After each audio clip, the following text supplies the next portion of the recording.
Hey, welcome back to Carrie Moody. Today is Saturday, March 29th, and we are going over the case of John Trefil. Now, John's daughter, Galina, says that her father has confessed to being the Zodiac and hitchhike murderer, that he's confessed to many murders, actually, and that he is a serial killer. So, yesterday we went over the first part of it, and today we are following up.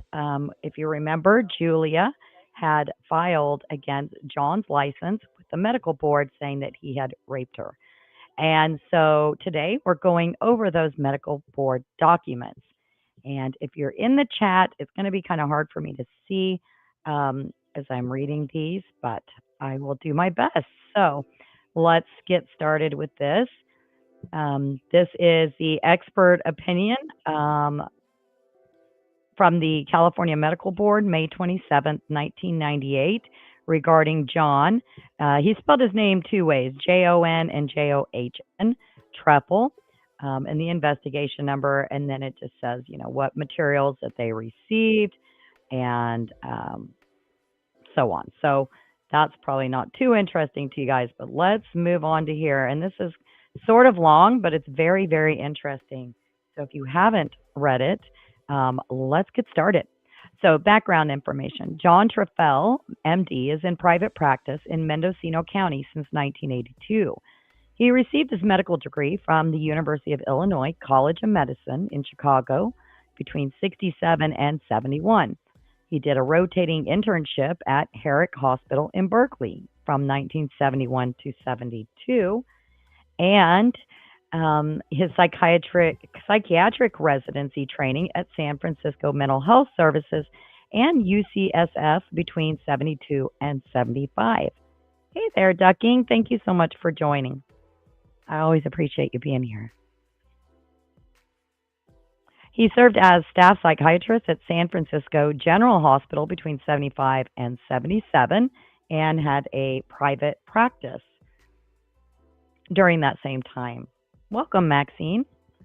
He was director of the psychiatric ward at San Quentin State Prison between 77 and 78. He was in private practice in Marin County from 78 to 79 and the assistant professor of psychiatry at the University of Virginia School of Medicine in Charlottesville, Virginia from 79 to 80. And we went over all of these yesterday. So he's been a psychiatric consultant to Unicorn Ranch in Philo, California for the past 9 years, where he helped develop, interestingly enough, an adolescent molester program. He is not board certified, so John Trefil was not board certified, but he was board eligible. And in the audio tape of the physicians conference held on March 31st, 1998, with the Medical Board of California, Dr. Trefil notes that he often spells his name John, John, sorry, although it's officially Jon. He also notes that he's a recovering alcoholic for the past 15 years and has participated in AA. He was a client in Parents United 10 years ago and has a history of being physically abused by his father and sexually abused by his mother and grandmother. He notes that he was arrested for shoplifting when he was 8 years old. He notes that he was in therapy during college and graduate school and also was psychiatrically hospitalized for 8 months in Chicago before attending medical school. He stated that this was because he had a conscientious objector and that he asked to stay longer. He's seen a marriage and family counselor for therapy intermittently over the past 10 years and was given a diagnosis of post-traumatic stress disorder. Dr. Trefil notes that he has known his wife for almost 40 years. It's important to note that they are still married. They got divorced and then they got remarried. And we're going to go into more of that in the next live when we go over Galina's home life, a little bit about how it was when she lived with her dad, when her parents separated, some pretty horrific living arrangements and what was going on. So we'll go over that in the next one. They had been separated for a period of time of about 16 years until they reconciled in 1980 and have been together since. Dr. Trefil denied any history of malpractice actions or previous disciplinary problems.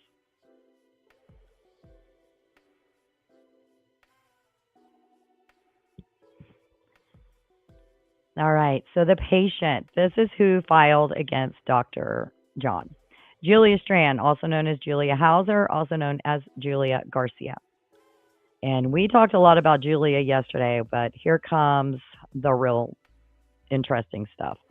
Julia, born in Los Angeles on December 3rd of 49, was seen by, it says Ron Trefil, MD, that should say John, in outpatient psychotherapy at a frequency of twice weekly for several years, beginning on April 7th of 1990 and terminating sometime after his last visit with her, which was on a medical unit in the hospital on December 11th, 1996. The patient, Julia, was diagnosed as having a multiple personality disorder, although several other diagnoses are noted in the chart, including borderline personality disorder, antisocial personality, schizoaffective disorder, post-traumatic stress disorder, and schizophrenia. The major concerns of the case involve several boundary violations and professional misconduct, which occurred, I hate that I have to do that every time, which occurred with the treatment of the patient and are admitted and documented in the records. There's also an allegation of sexual abuse, which was first reported to Laura Ballows, RN, a social worker from Mendocino County on January 15, 1997, and recorded in a consumer complaint form by John Wilson, a social worker with Adult Protective Services of the Department of Social Services in Mendocino County and dated March 21st, 1997. Treatment began April 7, 1990, and Julia alleges sexual activity began 6 months after treatment began and that it lasted until 1996, so 6 years, she says. The patient has a long history of serious emotional problems with a bizarre history of traumatic childhood abuse and ongoing emotional crisis. I think it's important maybe to remind you guys that yesterday I went over some of the things that his daughter has said about Julia, and she was just a horrible person to his daughter. So she also suffers from alcoholism and has shown a generally consistent pattern of being an unreliable historian with criminal and sociopathic behavior. If you remember, she told Galina over 100 times, or Galina says at least 100 times, that she was going to murder Galina. But she also told her, that and told Galina's mother, apparently, that she had she had murdered her first person as a teenager. So it's wild. The records do indicate serious ethical issues in the treatment of this patient with boundary violations and extreme departures from the standards of practice and clear evidence of professional misconduct. The chart records are extremely voluminous and overall convey a sense that John Trefil had operated with generally good intentions, but without the necessary skill or training to handle such a difficult patient and without a clear awareness of his own psychological vulnerabilities that would be activated in treating this patient. So maybe they mean, the PTSD that he had from the abuse from his own mother, his grandmother, maybe that, they're saying that made him a little bit more vulnerable and it kind of activated when he started treating her. Yeah, ducking. And the next time we're going to go over some of that, and it's horrible. So the chart records are also not very well organized or chronological in sequence, but it is not clear if this is a result of charting or resulted during the copying process. They are filled with progress notes, letters written back and forth between the patient and Dr. Trefil, court documents, patient drawings, copies of photographs, birth certificates, and other documents, cards sent to Dr. Trefil, and other miscellaneous records.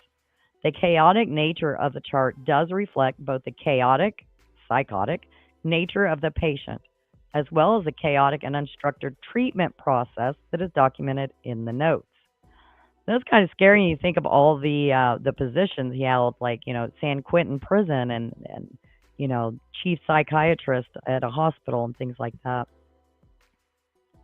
The patient alleges that Dr. Trefil would call out her most seductive personality and then would engage in sexual activity with her. The treatment records are quite detailed, and although there are many boundary violations that are admitted to and well documented, I cannot find any evidence that sexual activity was conducted by Dr. Trefil on this patient with the intent of sexual abuse. There is mention that the patient and Dr. Trefil would exchange hugs during sessions.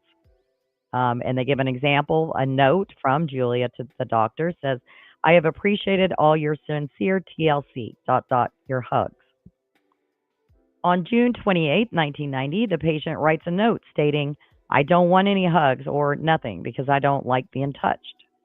I look forward to seeing you again and stomping on your feet. Dr. Trefil also notes, why did she insist I hug her at the end of the session when I made no indication to? A hug touching only at the shoulders. This represents an extreme departure from the standards of practice and would represent an extreme lack of awareness and sensitivity regarding boundary and countertransference issues with such a disturbed patient who already had significant difficulty around sexual and body issues. Yeah, the way that Galina has documented all this is amazing. And like I said yesterday, I don't really know where I stand. I do tend to lean more towards believing her, at least. I'm not so sure if I believe her father, but I do believe that all of this was said, that the diaries, I mean, those are real, his voice, and we're going to get to all of that stuff in other lives. But yeah, lots of documentation.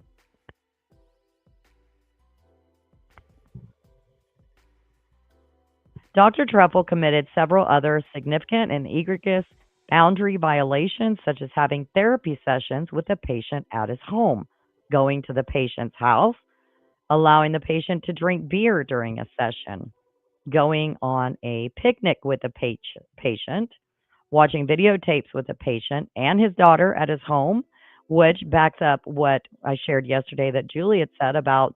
Galina had shared that Julia was basically staying at their home. He was also intervening in the patient's life around religious and legal issues that were well beyond the parameters of therapy, introducing the patient to his wife and family, having the patient do billing for other patients in his practice, and in general, demonstrating a codependent pattern of behavior and a dual relationship with the patient characterized by loss of boundaries and merging between patient and therapist. The patient even writes letters to Dr. Trefil on his own stationery. One example says, and again, June 29, 1990. In the treatment record, he writes a letter to Medi-Cal stating, as of October 1990, I've been using a new billing clerk. The initials of the new clerk on the form are JS. In the audio tape, Dr. Trefil notes that he, in fact, was paying Julia Strand $200 a month to do his bookkeeping. He gave her $1,000 to buy a new car with the understanding that she would pay him back out of her salary. This would represent a breach of confidentiality for his other patients and be an extreme departure from the standard of practice to employ this patient in his practice or to have any kind of business dealings with her. Dr. Trefil has the patient meet his daughter, Mimi. Now, it says in the chart notes, but referred to as Maria or Galina in the audio tape. So Mimi is his daughter. And Julia writes back, your daughter is an absolutely wonderful conception of you. If I was ever to have a baby from a word missing, it would be you. Weird. Dr. Trefil gives the patient photographs of himself and his daughter. He comes to think of the patient as his daughter.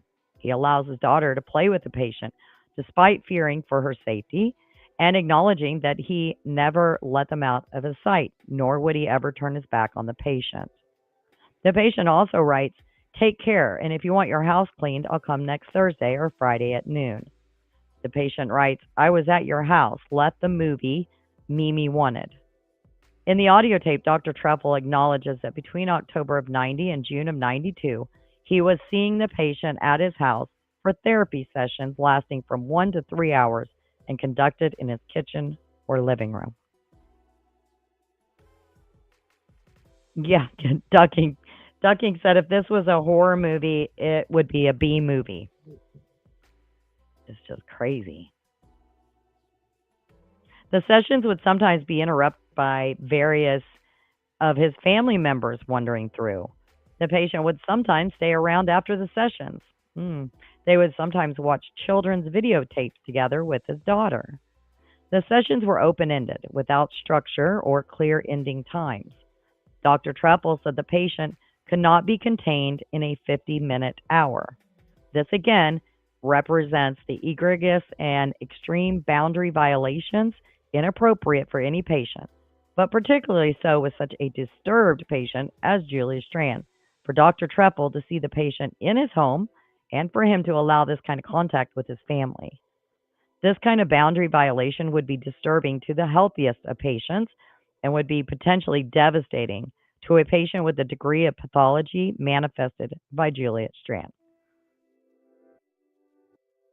So I think that the medical board's opinion, they're making it pretty clear and validating Galina that Julia, she was crazy. She truly was crazy. Dr. Trefil in his notes also admits having treated the patient's son, Alan. Now, if you remember yesterday, I read you a comment that Alan had left on Galina's Facebook, again, confirming things. So, Alan was raised in foster homes. He said he is terrified of his mother. And anytime he was placed with his mom, he'd run away. And in fact, he'd steal her car even though he wasn't old enough to drive. He just did not want to be anywhere near her. In a letter to Judge James Luther, he states Alan, the patient's son, was my patient for about 3 to 4 months in 92, while seeing two members of the same family sometimes occurs in therapy.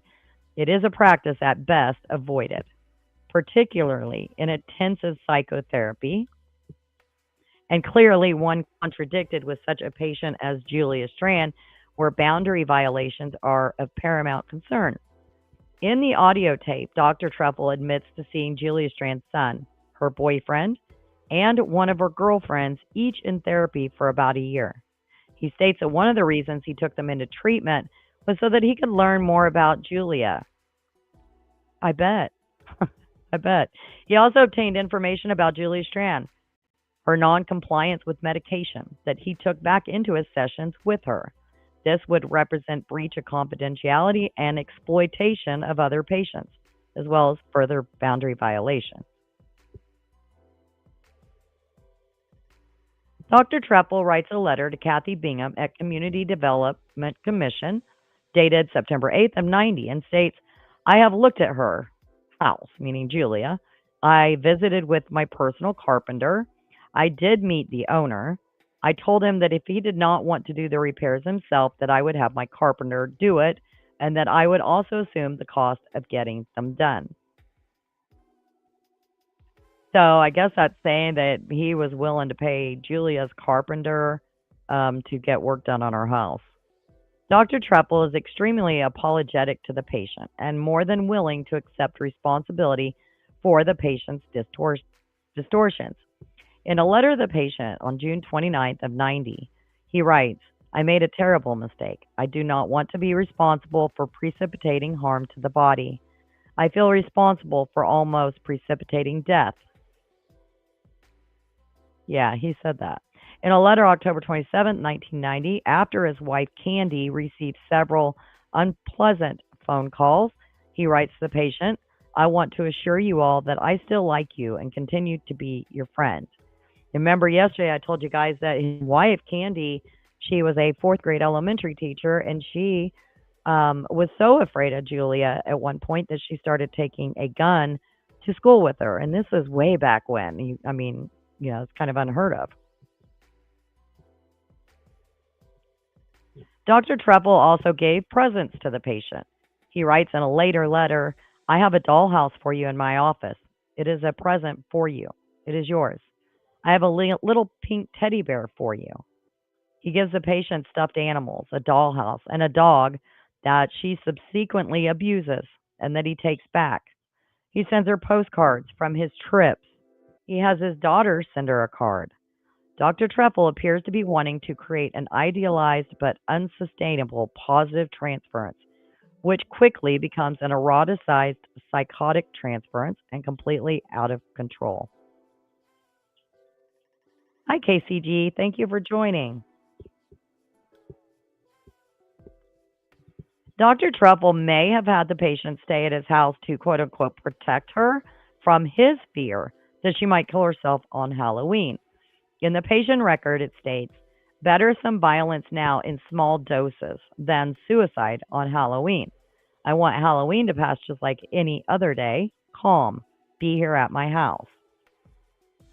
The patient writes back, none of us accept your invitation. If we do stay at your house, it'll be from October 29th to November 2nd. She also writes, you may be in danger. I shouldn't come to your house. Here's an example of the patient manifesting more intact judgment and reality testing than the therapist. In the audio tape, Dr. Trefil acknowledges that the patient slept over his house maybe once a week over the course of a year. Now, his daughter Galina, I think, said it was more like 3 times a week. She would sleep on a couch in the kitchen while he slept in his bedroom with the door locked because he was afraid of her. Sometimes other family members would be in the house, and sometimes they'd be alone. He would watch videotapes with the patient and his daughter. He stated that these were mostly children's videotapes and denies ever watching any pornographic movies with the patient. He stated that he was afraid of the patient physically because of her violent tendencies, and that he was only concerned because she had made sexual advances towards him previously. This represents boundary violations and extreme departures from the standard of care that are truly unfathomable and suggest a loss of reality testing and loss of basic judgment and logical reasoning on the part of Dr. Trefil. Hopefully you guys can see that a little bit better. The patient has clear difficulties differentiating reality from delusions, fantasies, dreams, and memories. The patient writes to Dr. Trefil, I have this fantasy that I gave him, meaning Dr. Trefil, a blowjob and caress him, and he let me fulfill my fantasy with no strings attached. I guess this is all fantasy and infatuation. The patient also notes on May 10th of 1990, I have sex in a different world. I need not touch a human to have sex. I have sex with myself. Dr. Trefil appears to be seduced by the pathology and drama of the patient's illness and to be drawn into the delusional fantasy world of the patient. My hypothesis is that Dr. Trefil became emotionally involved with Julie Strand because of unresolved countertransference issues and feelings around his own unresolved childhood physical and sexual trauma, and he seems to have been unable to separate from the patient emotionally or professionally, even when it was clear that the therapy was becoming quite harmful and potentially dangerous to himself as well as the patient. And I might add, his own daughter that he had at the house all the time and had her in these, these sessions playing with Julia so that he could see the little girl personalities of Julia come out.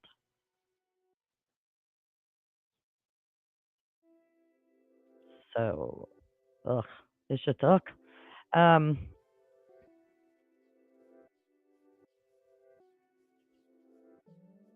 there's also quite likely the possibility that Dr. Trefil fell into a shared delusional system with the patient based on some maternal transference, allowing him to take the patient into his home, his family, his practice, and into his life in a kind of symbiotic merger, recreating some early childhood drama. I believe that probably shows a trauma. He begins to take on the patient's pathology. Julia Strand has a history of fabrication and manipulation along with sociopathic behavior, which makes the details of her allegations difficult to substantiate without corroborating evidence. In a court document dated December 30th of 1988 from John Wilson, social worker at Child Welfare Services, he notes that Julia had stated in police report that she had orally copulated Alan that year. Remember, Alan's her son. She repeated her disclosure to the Orange County psychologist, but then later denied the incident occurred. Julia denies having ever sexually abused her son and describes her statement as a means of attempting to punish herself. Alan denies being molested by his mother. Patient clearly is an inconsistent and untrustworthy historian with many contradictions, projections, fabrications, and distortions throughout the clinical record. She suffers from chronic emotional instability and alcohol abuse. And they cite December 1989 juvenile court records.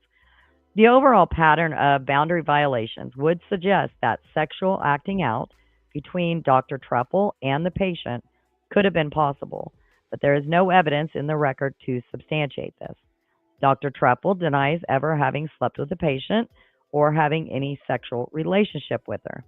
Given the documentation of almost every other possible boundary violation in the record, it seems likely that it would have shown up had it occurred. No, you sure can't, Maxine. You sure can't. Dr. Trefil openly acknowledges all of the boundary violations in the audio tape, but denies any sexual relationship. The timing of when Julia indicates the sexual relationship to have begun is also questionable based on the subsequent course of events documented in the chart record and the timing of when her complaint is made. In the notes of Frank Massey, medical doctor who subsequently treated the patient, he notes on August 21st of 1996, patient is having difficulties with Dr. Trefil, not sure if her reasons are adequate. And again, on October 2nd, 1996, patient started talking about a lot of sexual abuse in the past, including with her past therapist. I suspect this is delusional or fabricated. He also notes, however, on January 15th of 97, patient now complains of being harassed by her prior therapist, and on February 5th of 97, says she is confiding in Laura Ballows, including talking about alleged sexual contact with her past therapist. Patient brought in 2 letters from Dr. Trefil that sound like he still thinks she is in treatment with him. Patient contends she did Dr. Trefil's billing for a year or so. So all of this makes it hard to make judgment about the validity of her sexual accusations. The patient doesn't know if she's ready to file a report. On February 19, 1997, Dr. Massey writes, she sticks by her story that he did sexual acts with her. Started when she was his house sister, moved on in intimacies. And on February 26th of 1997, he writes, the patient also afraid of possible retaliation by Dr. Trefil. That's interesting concerning Julia died while this decision was being made. So she was afraid of possible retaliation by him. On March 19th of 97, he writes, she said in the last 3 years he has yelled at her, not returning some phone calls, nightmares about how he promised to marry her. She has to get over her attachment to him. On April 2nd, 1997, Dr. Massey writes, patient alleges Dr. Trefil helped her get fake driver's license and birth certificate to get driving privileges. Patient, talking about wanting to be devious, a man who hassled her when she lived downstairs from him, and how he's being investigated for sexual harassment. The records from Mendocino Medical Associates by Sharon Hunter, family nurse practitioner, revealed that on August 15th of 96, she, meaning Julia, seems to be having problems with Dr. Trefil. The follow-up she is getting with him seems to be inconsistent. I'm not sure what the cause of this is. She is requesting a referral to another psychiatrist. We have referred her to Dr. Massey for evaluation. It does seem clear that there was a dual relationship with blurred boundaries early on between the professional and personal lives of patient and therapist. The patient had previously been in therapy with Pam Hudson, licensed certified social worker, and this therapy ended with several threatening phone calls from the patient to the therapist, resulting in a restraining order. Yeah, so Julie was threatening her therapist with threatening phone calls, and that resulted in a restraining order. Pam Hudson had noted the patient to have a history of severe ritual abuse, chronic depression, post traumatic stress disorder, multiple personality disorder, and self medicating with alcohol. And if you remember, Galina says John was a very bad alcoholic, a blackout type of alcoholic. Pam Hudson does note in her records of April 14, 1990, that Dr. Trefil recommended hospitalizations. She declined, the patient declined.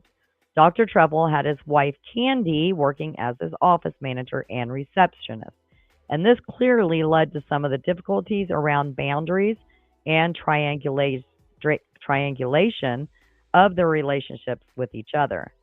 In his treatment summary sent to the Medical Board of California, dated November 21st, 1997, Dr. Trefil notes an interest in child sexual abuse and in the study of female child molesters. In a letter to Nancy, last name not given, dated July 12th of 1990, Dr. Trefil states, I am getting a great deal out of your book. I am currently in the 4th month of treatment with a severe multiple who was the victim of ritual abuse for years. I greatly respect your courage in talking about your molest by your father. As a boy, I was fondled by my mom. This sort of thing has great potential for creating therapists, excellent therapists, after they have worked through their own material. Herein, I believe, lies the Achilles heel of Dr. Trefil. His material had not been worked through, but in fact, he may have been trying to heal his mother and himself through his overzealous but ill-founded treatment with Julia. He writes to his wife, Candy, I do have a huge blind spot when it comes to psychopathic women.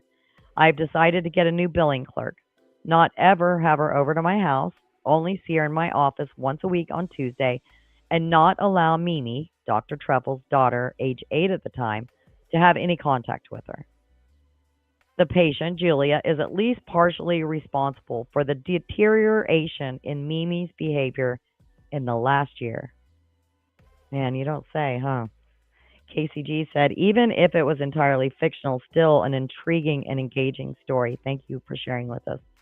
Yeah, it really is. And what do you guys think? Because, I mean, if the dad's been lying and telling her all this, and you can tell there's a lot, apparently he wasn't lying about, or she's not lying about, because there's documentation of things.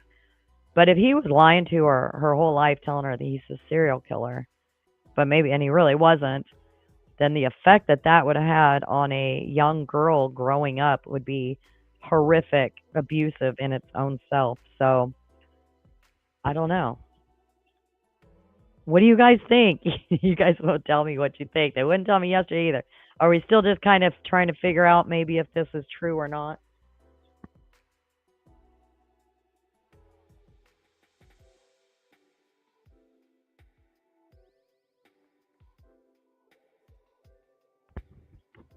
Thank you, Ducking. Yes, I appreciate if you guys hit the like button, please. And if you haven't subscribed, please do that too.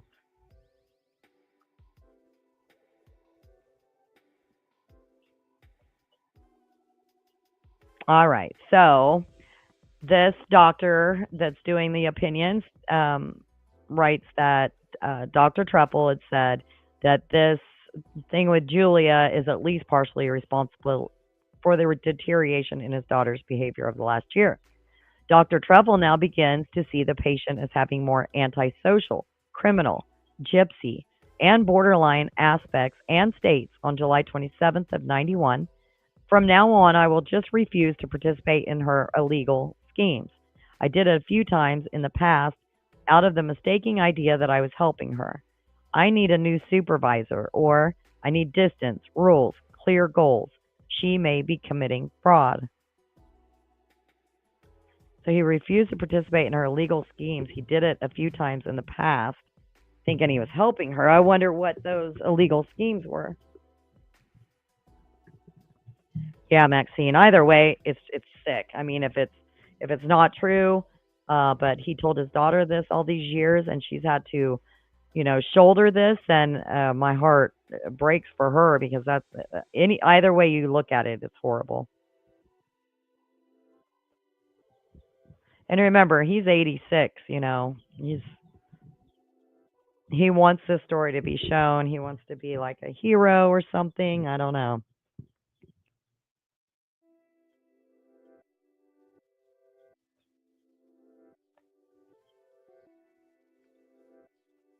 In the audio tape, Dr. Trefil notes that he did not become skeptical of the patient's stories until 94 to 95.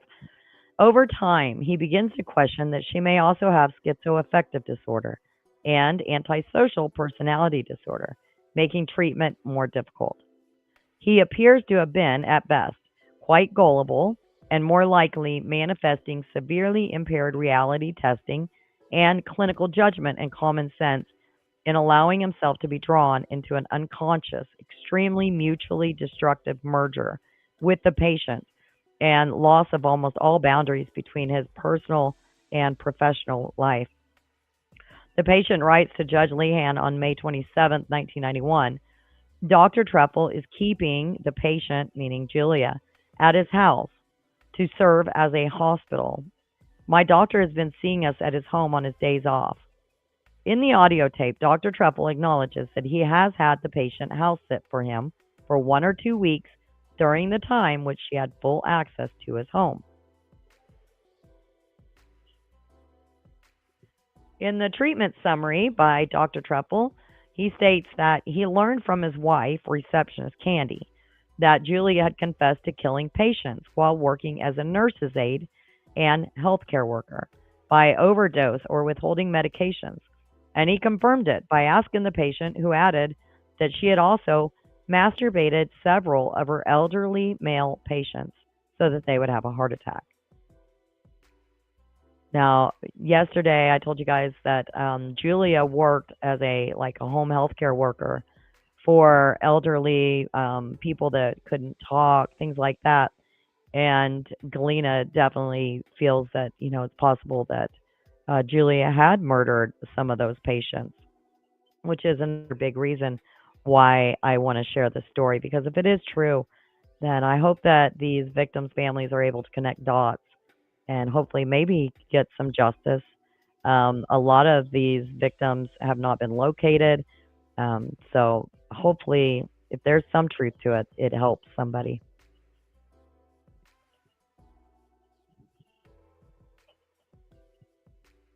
He struggles briefly with the idea of whether to alert the authorities, but decides against it for very unclear and unsound reasons.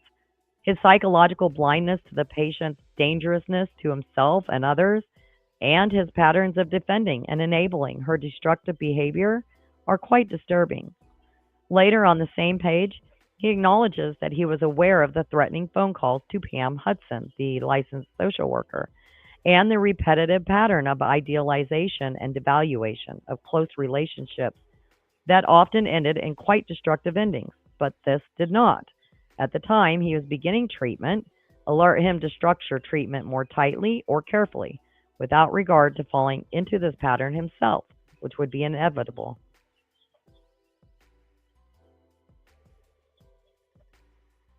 In March 1993, he writes, on March 26th, this personality threatened to kill my wife and daughter. On one occasion, Dr. Trefil puts his daughter Mimi on the phone to the patient. In the treatment record from November 16, 1990, it notes a telephone call that Mimi answered, and that's Galina, patient threatening to come over and break a window in his house. Now, I told that story yesterday. Galina said she was asleep on the couch. She couldn't wake her mom up, and she thought that maybe her mom had been drugged. And Julia was trying to get in the house, and Galina thinks was truly to kill her. And so she got a knife, and she just kind of kept it behind the couch, and Julia wasn't able to get in.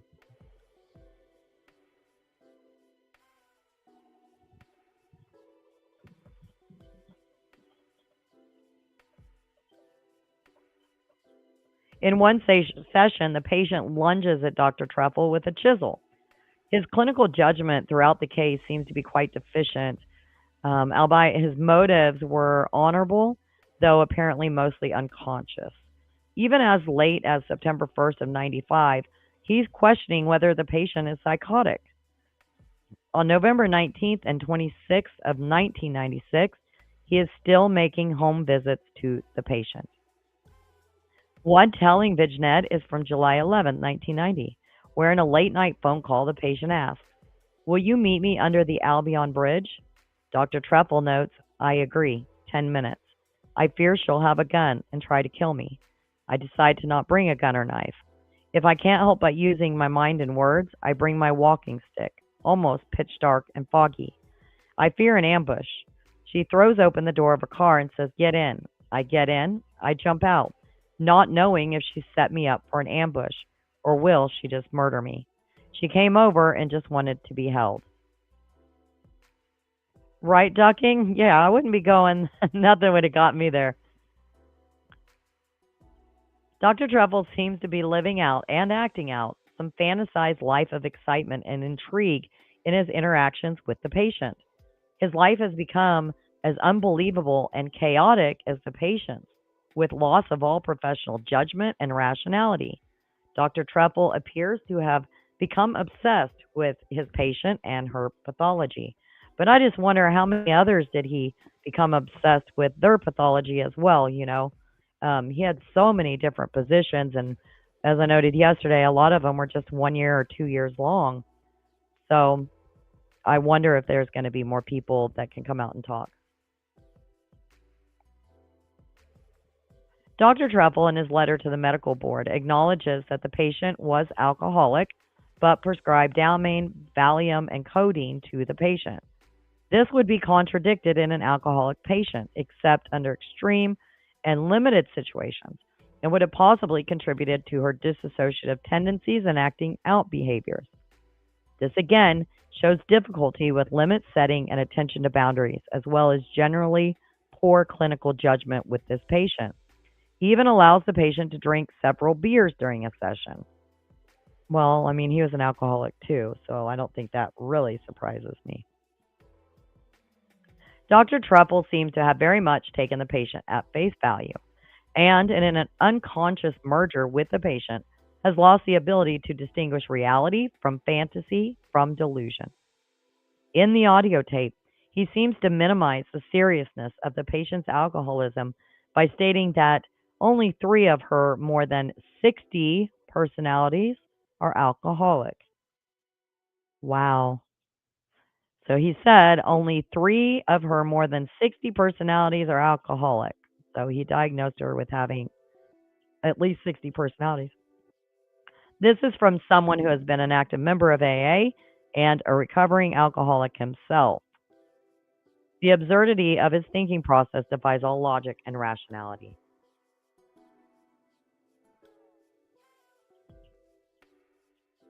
The patient states, "I'll be having a new identity once we unite. So far, we all agreed on the name Monique Rose Trefil." Weird. So that is she trying to say like they're gonna have a baby named Monique Rose? Dr. Trefil appears to have lost therapeutic neutrality and to accept the patient's psychotic delusional material and her primitive fantasies as reality. With a patient presenting this level of primary processed material, it is requisite that one listen to the quote unquote music more than the words, as the patient presents her experience of the world in a very distorted and idiosyncratic manner, blending truth and fiction. These patients are, however, often quite sensitive to boundary violations and abandonment issues, as Dr. Trefil has now become painfully aware. As late as January 28, 1997, after the patient had been terminated with him, Dr. Trefil continues to violate patient boundaries by revealing personal information about himself to the patient in a letter. "I haven't told you before, but a little over 2 years ago, I was diagnosed with Parkinson's disease. It may have been a stroke." He also writes the patient in a very disturbing letter of July 5th of 1990, "My deceased adopted father. My natural father was much bigger than me. He was violent with me.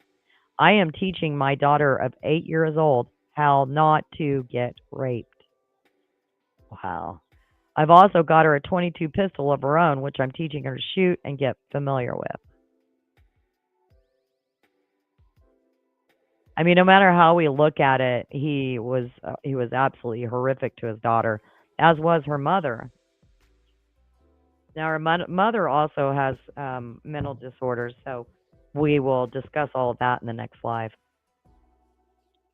This self revelation, as well as his dubious judgment revealing this to the patient, not to mention the questionable dynamics between him and his daughter, all suggest very impaired patient judgment on the part of Dr. Trefil when dealing with this whole area of childhood sexual abuse. Since Dr. Trefil has previously indicated that he saw the patient as his daughter, it was also potentially quite dangerous and destructive for him to have implied, by analogy, to the patient that the patient arm herself with such a weapon.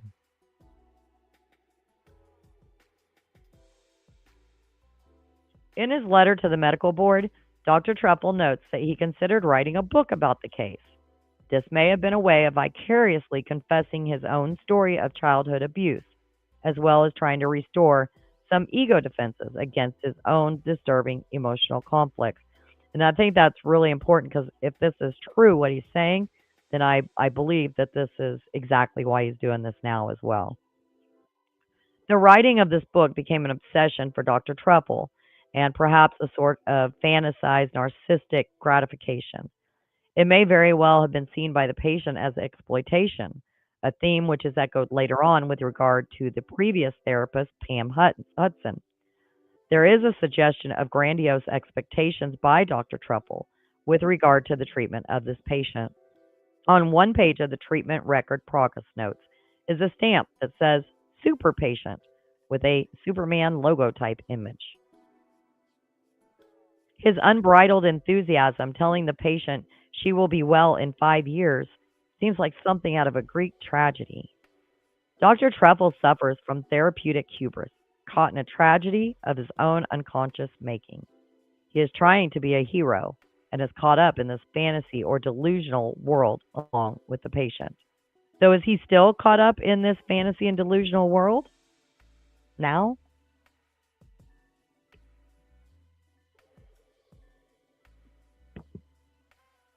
I am an optimist about her case and its outcome. That is what he wrote in a letter to the Assistant District Attorney on November 11th, 1990. In another letter, he writes, in 2 years or less, she should be as healthy psychologically as you or I. At the end of that time, even a psychiatrist would not be able to distinguish her from any other normal person. With her 60 different personalities, she was going to be all good in 2 years or less. I would seriously wonder about the lack of clinical judgment or acumen demonstrated by such a statement. It would seem remiss and a departure from the standard of practice to issue such a pronouncement even with ordinary patients, for whom a favorable prognosis is likely. He appears to become enmeshed in the patient's pathology and to be living out a hero rescue fantasy of grandiose and delusional proportions. He appears to demonstrate a lack of awareness of the intense abandonment issues that such patients experience. Often, the experience of aloneness or abandonment is much more painful than any physical or emotional abuse. Dr. Trefil's prediction regarding the conclusion of treatment in 5 years may have surfaced and activated the patient's intense abandonment fears, leading her to discontinue treatment and retaliating against Dr. Trefil. Right, Ducking. Ducking said most serial killers keep a memento, ID cards of victims, and remember dates and locations, i.e., Bundy, etc.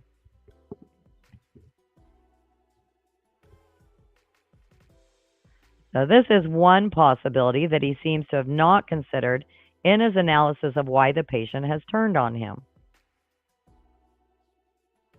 The results of Dr. Trefil's boundary violations with this patient is likely to have infantilized and confused her further than she already was, and to have caused considerable iatrogenic regression, as well as disturbing her already fragile sense of self and her own weak boundaries.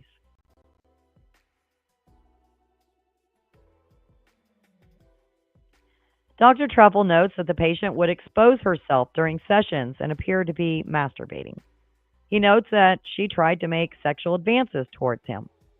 Dr. Trefil seems to have used limit setting with this patient inconsistently, insufficiently, and seems to have been more invested in the treatment than was the patient. He appears to have fallen in love with the pathology of the patient. Dr. Trefil seems to have been deficient around fee setting as well. In a letter to the Department of Social Services dated May 15th of 1990, he notes, I am planning to see her twice a week, hopefully getting paid for once a week by Medi-Cal. In a letter to the patient, after the patient has missed 3 appointments, he writes, don't worry about paying the bill. Just don't worry about it, okay? In the audio tape, he notes that he would get paid by Medi-Cal for only weekly or biweekly visits. Medi-Cal, I assume, is California's version of Medicare for the state. He also states that he wasn't doing it for the money and that he would joke to the patient that if she ever got rich, she could send him a check. This attitude and stance towards the parameters of the therapy around fee setting tends to infantilize the patient, who very well may feel both exploited and confused by the therapist. The standard of practice is usually that therapists do their work to earn an honest living, and concessions around fee reduction need to be carefully evaluated, discussed, and worked through so that the patient does not feel minimized or that the therapist is going to exploit them in some other way or is seeing them for some other gratification. Dr. Trefil's treatment of the patient seems to have met some mutual narcissistic gratifications, leaving the patient most likely feeling both special and exploited. Dr. Trefil would intervene in the patient's life outside the therapy sessions. For example, with church elders, policemen, the judicial system, landlords, etc. On November 11, 1990, Julia sees the sheriff at Dr. Trefil's house on his day off. In a letter dated May 24, 1991, to Thomas Croak Jr., Deputy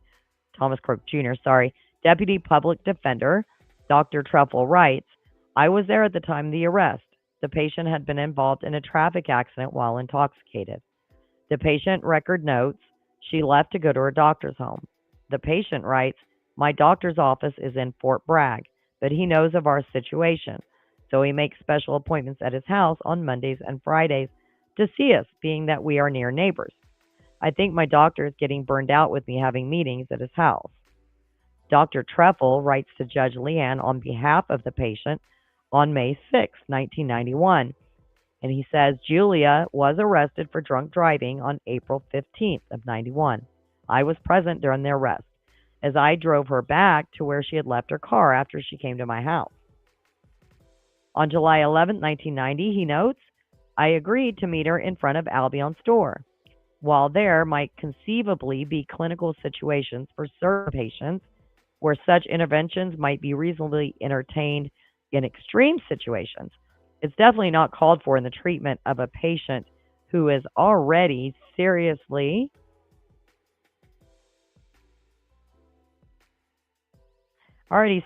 deficient with regard to boundaries between inner and outer world.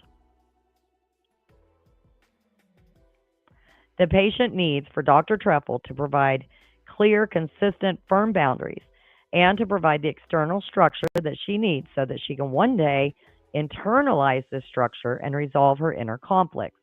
Instead, she finds herself in an absurd and bewildering treatment situation that amplifies her own pathology. She manifested serious borderline pathology, such as splitting of caregivers, in other words, playing them against each other, and in which Dr. Trefil seems to have been tragically caught.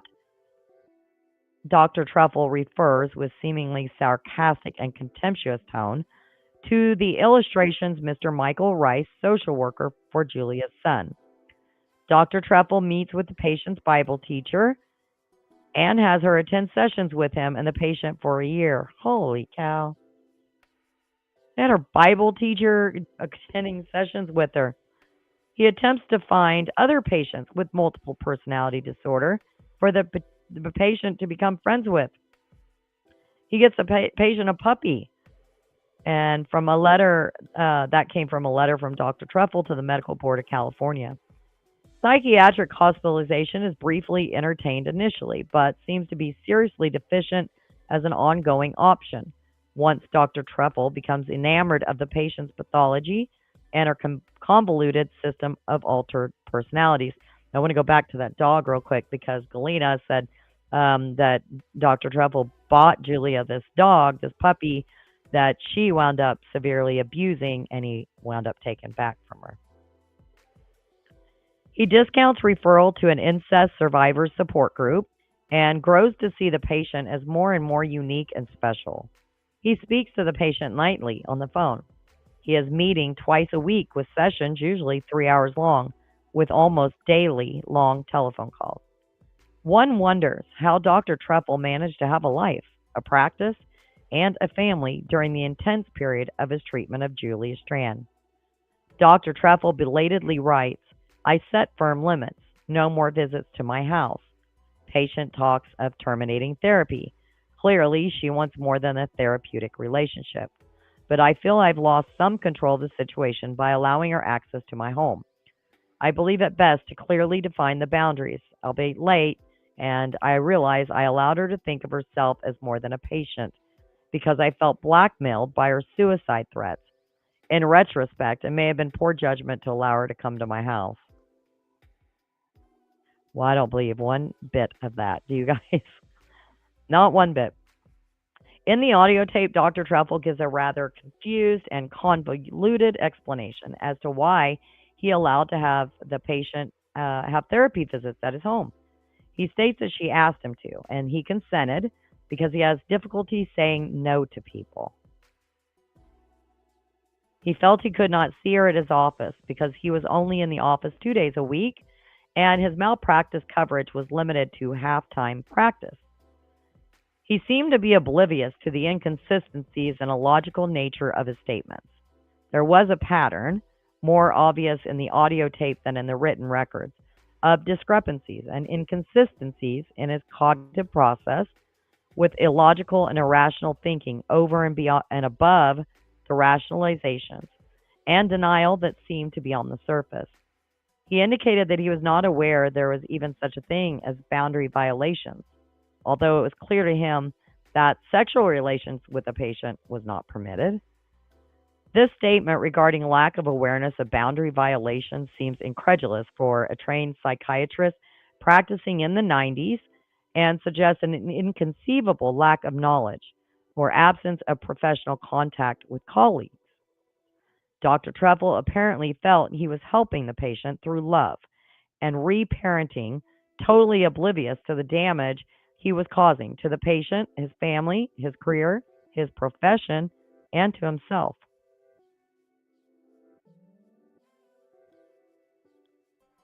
Dr. Trefil last saw Julia Strand December 11th, 1996. Most likely incorrectly stated in his treatment summary as December 11th, 1997. On the medical unit of the hospital when she was sick with pneumonia. The patient fires Dr. Trefil as her therapist in a phone call on December 20th of the same year, 1996. Dr. Trefil affirms that he, quote, never touched this patient in a sexual way or sexual intent or ever touched a sexual part of her body.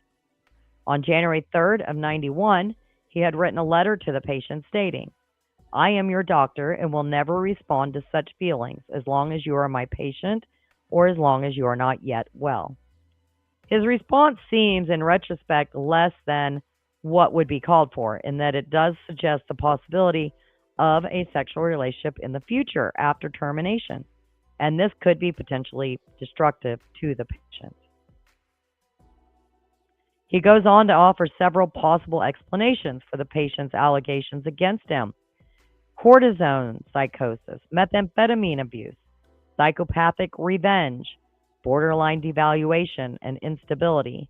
But he continues to persist in a malevolent personality hypothesis and sees it as a development of a negative therapeutic reaction or psychotic transference. It's just wild. He admitted to all these things about Julia, but yet had her come into his home with his young daughter and his elementary school teacher wife. It's most likely that the patient has been psychotic all along for a good part of their work together, and that this may be a manifestation of the naivety and countertransference distortion afflicting Dr. Trefil, that he's not able to recognize this until it's become extreme. There appears to be a shared narcissism between Dr. Trefil and the patient, with strong needs to feel special and unique. There's also a sense of I don't know how you say that, folie à deux, or shared delusional system with loss of reality testing and a kind of surreal world that patient and therapist lived in, and not just within the confines of the therapy hour.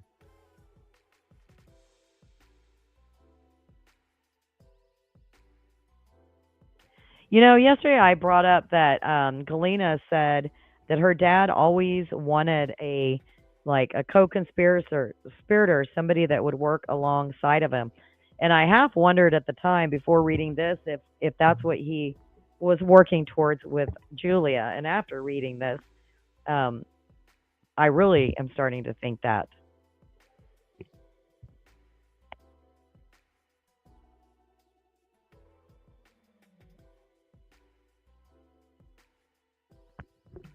Dr. Truppel acknowledges the boundary violations and notes that he took a course on boundary violations. He notes that he had allowed the patient to come to his house for extra therapy sessions on the days he was not in his office, and allowed her to do some bookkeeping work for him. He continued to treat the patient despite death threats to him and his family after she apologized. In the treatment record, the patient writes a note to Dr. Truffle. I was really hurt and upset when I got the message that you didn't want me to come over your house and that you weren't going to come over to my house. In the letter by Dr. Truffle, dated April 8, 1998, in response to the meeting with Dr. Snyder and Mr. Yates from the Medical Board of California held on March 31st, 1998, Dr. Truffle notes that he plans to return to therapy and attend Codependence Anonymous meetings for 2 years, and he plans to seek supervision. He has sent a termination letter to the patient. He states that the boundary violation ceased in June of 92, and he has tightened up his boundaries with new patients. He acknowledged that his boundary violations and codependent behavior may actually have been detrimental and a factor in her acting out an impulsive behavior. It would seem that Dr. Trefil would need a great deal of psychotherapy and supervision to work through the issues that this case has brought up for him, with a repetition compulsion of early abuse issues.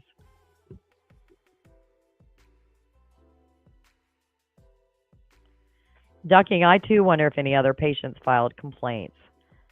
He did wind up getting his medical license taken away, but it was for all these different violations we're hearing about right now, but not for actual sexual violations against Julia. But also, Julia died, so there's that.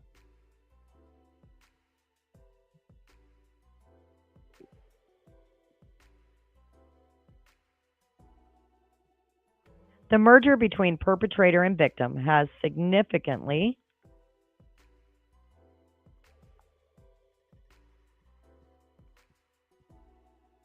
have well, did that go too far? There we go. Close the boundaries between therapist and patient. Dr. Trefil's new principles of treatment, while containing some valuable insights, seem almost too rigid and inflexible a response. The question is not the letter of the law, but rather whether the principles have been integrated into his working with patients in a more thoughtful and conscious way. Dr. Trefil has shown a consistent pattern of poor clinical judgment and with extreme departure from the standards of practice with regard to his handling of the therapeutic frame, therapeutic limit setting, transference and countertransference issues, and ability to deal with the pathology and acting out of the patient. Ducking said, I can see Jody Aries as Julia. Yes, yes. And yeah, of his own creation.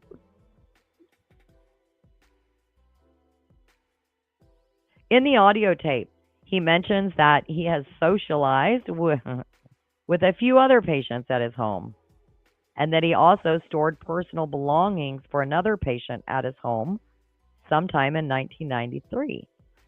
Hmm. In the patient record was an interesting reprint of an article from the Psychiatric News dated January 1st of 93 about treatment of sexually abused patients. It stated, the therapist is in a position to be in danger of boundary violations of major proportions and usually sexually in nature. The patient is re-victimized, and the rescuing therapist rapidly finds his role reframed as perpetrator. Dr. Trefil seems to have succumbed to a self-fulfilling prophecy. So then it goes in standard of practice. Again, thank you guys so much for being here with me. I really appreciate it. I know that this is different from the lives I normally do, so I appreciate you being here. And I think this is a really cool case. There's so much more information to come. So stick with this. I'm really curious to see what comes of it, truly. So the standard of practice is that a psychiatrist does not, obviously, have sexual relations with a current or former patient under any circumstances. Sexual relations with a current or former patient are always unethical. As noted above, it is not clear that there were any actual sexual relations between Dr. Trefil and the patient. The potential for this occurrence in this case is, however, quite high, given the vast array of other disturbing boundary violations that did occur. I mean, I think we could probably safely say. And, Galina, yesterday I went over, Galina said that they did have a sexual relationship that was a horrible one, but that they did. So it sounds to me like it was probably more mutual, and she got angry with him and she filed this. I don't know, but that's what it sounds like to me.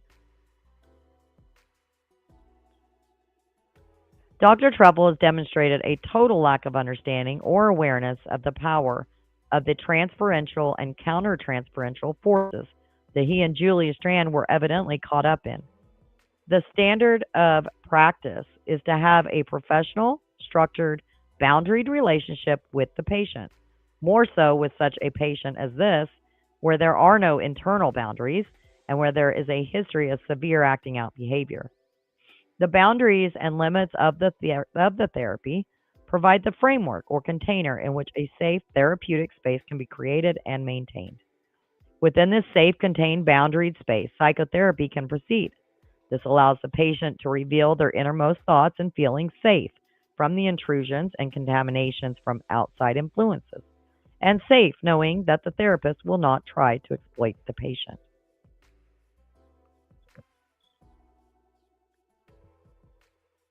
The safe, contained therapeutic space would be analogous to the sterile antiseptic field necessary for surgery. The standard of practice is for the therapist to keep the needs of the patient paramount and to not exploit the patient for his own gratification. The standard of practice is not to have a dual relationship with patients. The standard of practice is to keep the professional relationship with the patient insulated from the therapist's personal life, which he clearly did not do.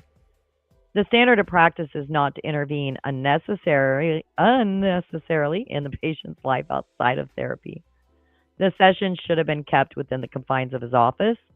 Extra therapeutic contact, such as emergency phone contact, should have been kept to a minimum. Session length should have been kept to an hour, except in extreme circumstances. No contact should have been permitted with him outside the office or with his family. No physical contact with the patient should have been permitted. The patient should not have been given any personal information. The patient should not have been permitted to visit Dr. Trefil at his home. Dr. Trefil ought not to be socializing with his patient or any other patients. He ought not store personal belongings of patients for them at his home. Termination should have been considered and accomplished by Dr. Trefil much earlier in treatment as a response to the patient's attempts to violate boundaries, as well as the threats of violence to himself and his family, and his daughter, I might add. Outside consultation should have been sought much earlier in treatment. Referral to a more appropriate clinical setting, um, for example, hospitalization, that could have provided a more structured container should have been considered and implemented earlier. The issues that brought the patient to treatment have resurfaced in the very issues that have caused this unethical and unprofessional breach of physician patient relationship and trust. Dr. Trefil has consistently demonstrated severe and extreme departures from the standard of practice in the treatment of this patient. His contention that at the time he began treatment in 1990, he was unaware of the nature of boundary violations in therapy is untenable. So the conclusions, Dr. Trefil demonstrated extreme and egregious, I can't pronounce that word, you guys, boundary violations in the treatment of this patient.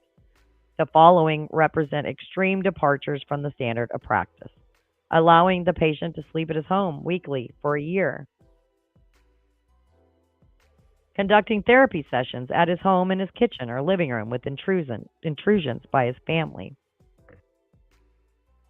Ducking said, "Don't take this wrong, but I'm loving this case. Living, yeah, me too. I mean, I have like all her posts in a Word document. I have comments. Oh my gosh, that's all I've been doing." And Maxine, so glad to have you here as well. You haven't been notified because I went live yesterday, but that was the first time in probably a month and a half. We should be having a live soon on the Kansas Mom. So number 3, allowing the patient to do his bookkeeping, breach of confidentiality of other patient's material, having a dual relationship with the patient, paying the patient a salary, giving her $1,000 to buy a new car, giving her gifts, treating other members of the patient's family and her friends in order to get information about her from them, using information they gave her about her noncompliance with medication and confronting the patient with this information. Planned extra therapeutic contact with the patient outside of the therapy sessions, meeting the patient in the middle of the night on a bridge, while at the same time fearful that the patient would murder him. Hugging the patient at the end of sessions, introducing the patient to his wife and children, going to the patient's home, allowing her to drink beer during a session, going on a picnic with her, allowing another patient to store personal belongings at his home, socializing with other patients at his home, giving the patient photographs of his family, and giving the patient presents such as a dog, dollhouse, and stuffed animals.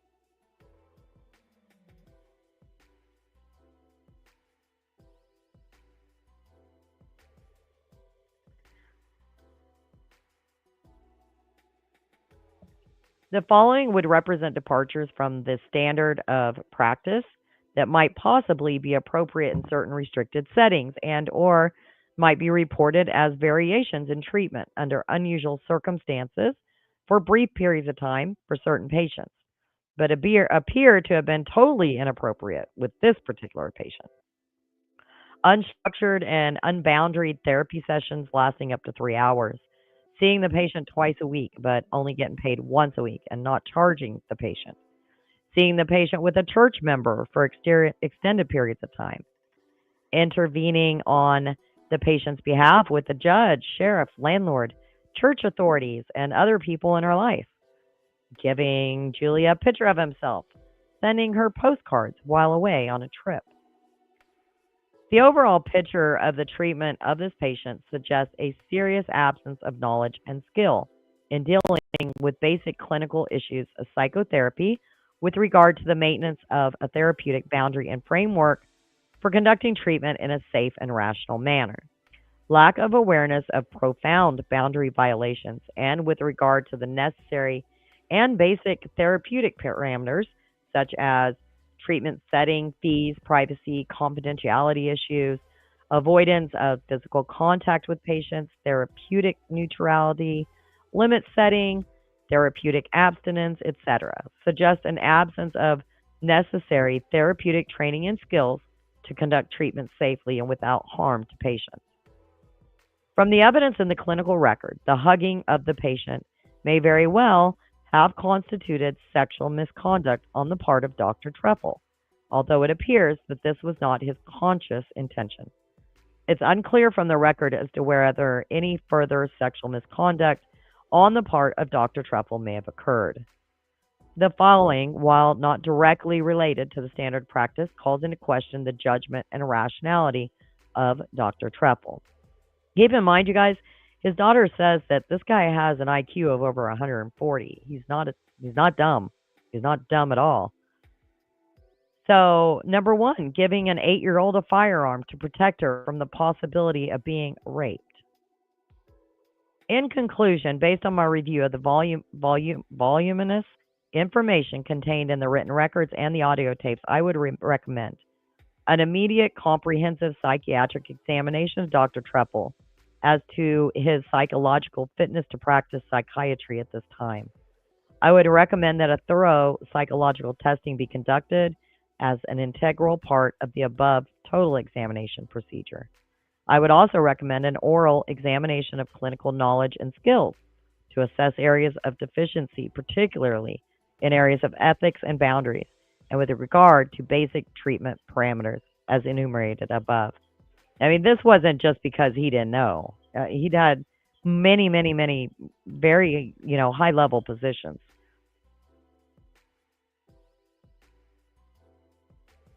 I would defer any possible suggestions as to the necessary and sufficient treatment and supervision recommendations to the clinicians performing the above assessments. Please let me know if you require any clarification regarding my findings and recommendations above, or if I can be of further assistance to the Medical Board of California in its evaluation of this case. So that was that.